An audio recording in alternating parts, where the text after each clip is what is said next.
నిజంగా నాకు ఇవాళ ఎంత ధైర్యం వచ్చిందంటే మీ అందరినీ చూస్తే 10 సంవత్సరాల పైన ఇంకా బతుకుతానని చెప్పి సందర్భంగా మనం చూస్తున్నాను.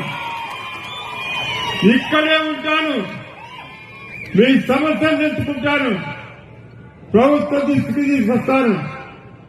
తీసుకురావటమే కాదు, కాంగ్రెస్ జెండాను 80 ఏళ్ళ నుంచి ఏ విధంగా జెండా ఎగరవేసినానో మళ్లీ తుంగతుట్టంటే కాంగ్రెస్ పార్టీ అని చెప్పి చెప్పడం జరుగుతుందని చెప్పి సందర్భంగా మనం చూస్తున్నాం.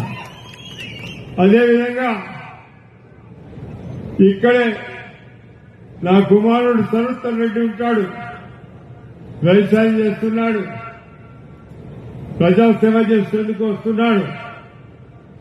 వీరందరి సహకారం కావాలని చెప్పి సందర్భంగా అడుగుతున్నాం.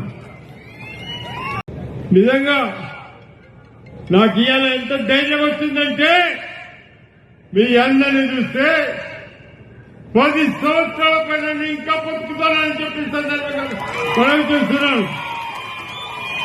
ఇక్కడే ఉంటాను, మీ సమస్యను తెచ్చుకుంటాను, ప్రభుత్వ దృష్టికి తీసుకొస్తాను.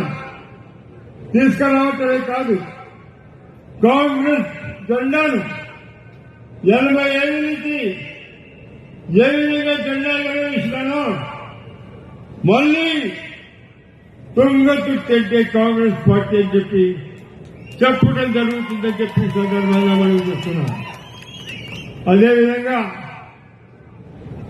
ఇక్కడే నా కుమారుడు సరుత్తర్ రెడ్డి ఉంటాడు, వ్యవసాయం చేస్తున్నాడు, ప్రజాసేవ చేసేందుకు వస్తున్నాడు. వీరందరి సహకారం కావాలని చెప్పి సందర్భంగా అడుగుతున్నాం.